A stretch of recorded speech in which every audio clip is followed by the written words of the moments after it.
Welcome back to Talking Dragon Age, the show where I talk about Dragon Age. Since Tevinter Nights has been released and there are a bunch of stories in there, I figured I should probably make videos about a few of them. Starting with the very first story, called 3 Trees to Midnight, we learned some things about the Qunari, and specifically their new invasion of Tevinter. Minor spoilers are following. I'll try not to talk about anything specific. Well, the first thing I want to talk about is that for the first time in the series, we get to experience the atrocities the Qunari commit in the name of the Qun. They conquered Ventus, which is the new name of Carinus, which still annoys me. I mean, if you were going to destroy the city anyway, why not? So they capture a bunch of people and send them to what is essentially a work camp. I'll talk about why in a minute. But this is basically the beginning of their indoctrination to the Qun.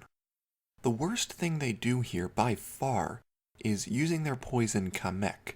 Not Tsar Kamek, that drives people mad, just regular Kamek. This is worse than Tranquility. Tranquil can at least think for themselves.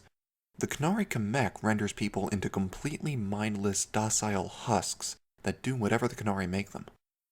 We learn this isn't normal. They usually use lighter doses so the subject at least keeps some semblance of a mind.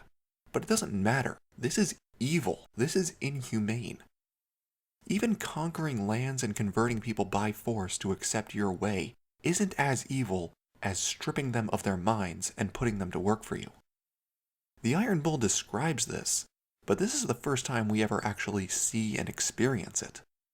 Now, the reason I'm talking about this is because we learned some very important information about the Qunari invasion.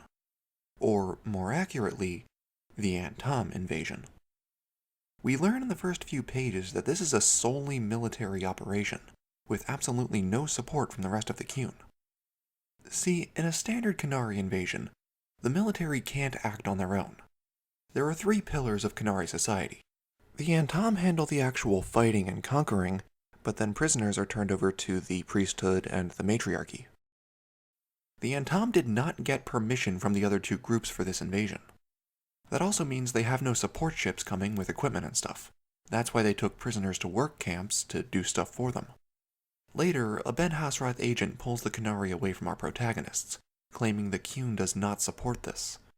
He actually says that the local Qunari leader of this work camp believed he was following the Qun, but in actuality he wasn't. The agent even agreed that in this one instance, the Qunari's actions were monstrous. This means there is a major divide in the Qunari. I mean, for starters, Sten, as the new Arishok, is doing the exact same thing the old DA2 Arishok did at Kirkwall, acting alone without support from the Qun proper. I have a hard time understanding how Sten could be so stupid. I mean, even if he believed he was in the right, there's a reason the Qunari have the Triumvirate, so the Antam can't go invading willy-nilly. That's the wisdom of the Qun, supposedly. Sten, or Arishok, is fully devoted to the Qun, so it seems bizarre that he would invade without support, even if he thought the invasion was necessary. There's definitely more going on behind the scenes, and I am so excited to see what it is. This also ties into the Trespasser mystery of whether the Vidasala was acting alone or if the rest of the Qun agreed. The issue is that the Vidasala was Ben Hassrath, not Antam. And as shown in 3 Trees to Midnight, the Ben Hassrath and the leaders of the Antam are not seeing eye to eye. And I think this is a delightful conflict. For all the certainty of the Qun, it seems there's a big division forming. So that's where I'll wrap things up. More videos about Tevinter Night stories are coming soon, so be on the lookout for those. So that's it for now, guys. Thank you all so much for watching. Don't forget to comment and like, and remember, Tala Nadas.